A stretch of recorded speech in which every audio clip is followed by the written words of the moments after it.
Hey everyone, it's Mike with Bigfoot's Wilderness. Just wanted to give you a quick PSA before we jump into the encounter story. Please swing by my website, bigfootswilderness.com, and register your email for a cool coffee mug that we're giving away. Just doing one a month, but thought it would be kind of fun. So please stop by and visit and register, and I hope you win. Anyway, just doing one a month, but kind of fun. And I am setting up a store as well. And once I have more information on that, I'll be sure to share it with you. But let's go ahead and jump into our story.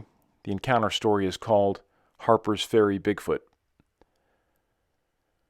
I'll just say my name is Brian. I remember the date of my encounter vividly, August 26, 1995. The place, Harper's Ferry, West Virginia. My birthday was the Sunday before, and I had officially broken up with my girlfriend of 5 years a few days prior to that. We'd been dating since high school, and it's weird when you break up with someone, because you break up with the whole family too. I'll miss her parents and her little brother, but it was plain to see that we were on the outs anyway. I wasn't totally surprised when it happened, but this would be my first birthday in quite a few years without her. Was I a little depressed? Sure. But now I was a free man, and what do free men do? They hang out with other free men. For reasons I can't explain, I was spending more time outdoors, things I hadn't done in a long time, like go on hikes over at Great Falls and run the Billy Goat Trail, or bike down the Sino Canal, or even just play some basketball with some of my buds. All of my friends were very active, and it helped to take my mind off things. My girlfriend never liked my friends, so I was banned from hanging around them when she wanted to hang around me. Luckily, my friends had thick skin and welcomed me back. They knew more about her and her type than I did, and faithfully believed that I'd be back. So, with all of my newfound free time, we just hang out after work and on the weekends, doing mindless fun, but I guess I needed it. Friends, when you have them, don't let go. One evening, after work, I was driving over to my buddy's house and noticed two familiar faces jogging alongside the side of the road. It was Abby and Vicky, two more of my friends that my girlfriend didn't like. I pulled my car over and we talked for a while. Of course, they took pity on me and told me that it was the best thing for me that we broke up. Apparently, my girlfriend didn't have a very big fan club. That much was becoming apparent. Love can make you blind. We decided to make plans to go hiking next weekend. One of my favorite hiking spots was Harper's Ferry, West Virginia. It's such a beautiful little historic town.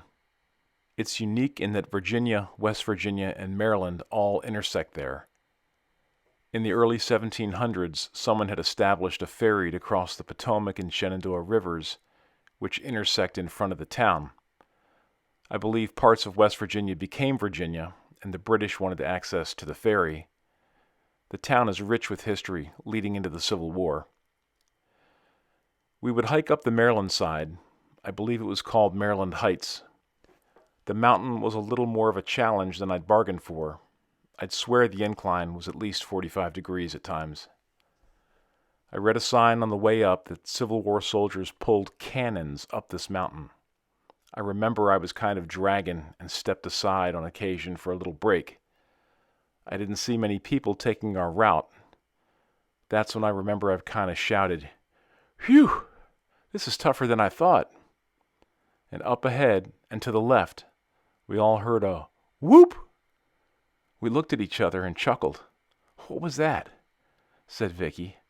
"I guess somebody else agrees with me." "Whoo!" I yelled back. We all listened. No response. "Hey, we're almost there.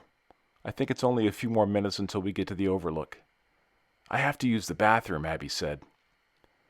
"Okay, well, there's no one around, so just pick a spot." Abby stepped off the trail and Vicky and I turned away and chatted. Just then, we heard a really loud noise. At first, I thought it was a siren. but it had a vocal effect, like it was from something with big lungs, an animal. The sound was intensely loud, and you could feel it through your body. It sounded like it came from directly behind where Abby had used the bathroom, about 20 to 25 yards. Abby shot like a rocket up to where we were standing. We were all a bit startled and had kind of huddled together. What was that? I think our eyes were as big as saucers. We stared intently in the direction of where we thought the noise came from. Let's just keep moving, I said. So we made it to the overlook. We ate some snacks and finished our already low supply of water. Abby bumped into a friend at the overlook and introduced us. We must have hung out there for at least 2 to 3 hours, just admiring the view of the town and the 2 rivers below. I think we kind of forgot about the noise we heard. As we started to leave, I joked around and made a bet that I could get down the mountain faster than they could. If I won, they'd buy me dinner. If I lost, I'd buy them dinner.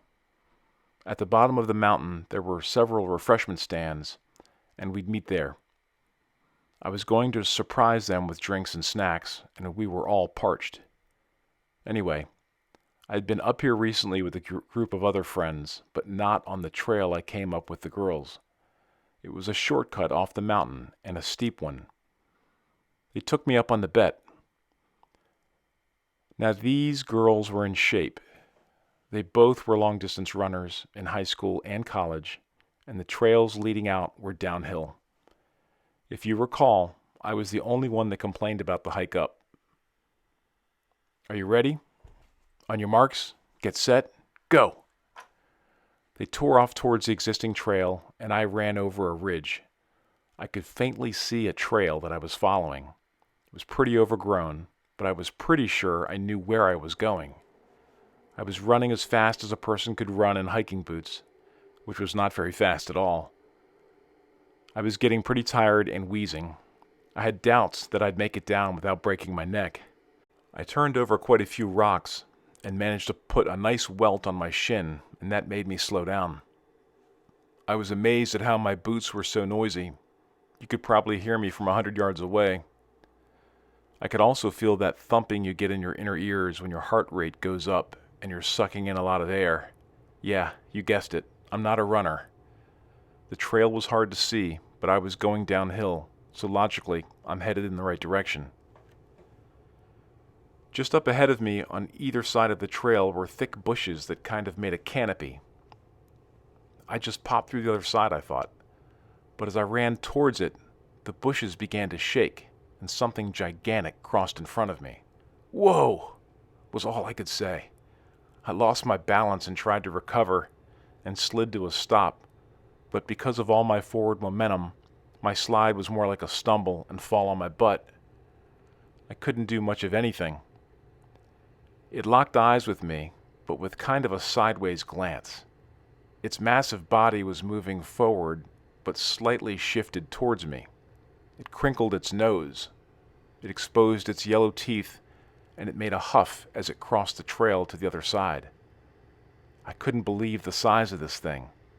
It was bigger than the biggest basketball player, and I've stood next to Patrick Ewing and Alonzo Mourning. Of what had to be a few seconds, but actually felt more like minutes, I was soaking it all in. I couldn't look away. In my opinion, it was 2 of them put together, and then some. It had a nose like mine, but broader. Its eyes were black and deep set in its head.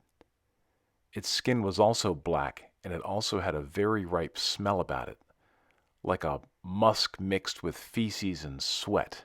Pretty gross. I couldn't see it anymore, but I was sure it was in that bush on the other side of the trail. I felt panic, and I believed that if I got closer, it would snatch me and kill me.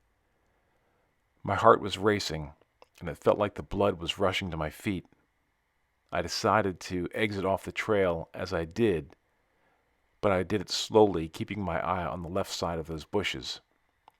I couldn't see it, but I could hear what I thought was its breath. Although it never walked out of the bushes, I thought I was going to pass out. I can't tell you the stress I was feeling. So after a couple 100 feet further down the mountain, I just cut loose. I never heard anything follow me. I finally popped up out of the woods onto a road that wound around the bottom of the mountain and eventually led to the touristy area with the refreshments. I got quite a few stares as I walked up to meet the girls. Apparently, from what they told me, I had leaves in my hair, dirt covered my shirt, and I was white as a ghost. I also had a large cut on the side of my leg and some blood was running. The girls were already there. They kept asking me what happened, but I think I was in too much of a shock to explain, nor did I want to. I just kept saying, "Nothing, nothing, I'm okay. I'm okay." I was dying of thirst and guzzled down an overpriced bottle of water. "I'm going to need something a lot stronger later," I mumbled to myself. One of the refreshment stands offered their first aid kit and I patched myself up. And that was the end of our outdoor excursion. My friends were good sports and understood that I wanted to go home. I never did tell them what happened. I had no proof to share, just my state of emotion and a cut on my leg. As we were departing for the car, I heard a little kid yell to his mother, "Mommy, Mommy, I heard a monkey noise coming from the mountain. It sounded like whoop, whoop, whoop." And that helped me validate what I saw and that it was real. When I got home, I made myself a drink to calm me down. I played the scene over and over in my head. I'd never been so frightened in my life. There's rarely a day that goes by that I don't think about it, so in a way, I'm haunted by it. People deal with stress in different ways. It drove me to drink. I don't know if it's a good or bad luck to see a Bigfoot, but all I can tell you is I've barely been able to hang on to a job. It's been a long road to recovery to find anything positive from my experience. This may be the first step in the right direction in sending you this email and getting it off of my mind, hopefully forever. Thanks for communicating with me, and God bless.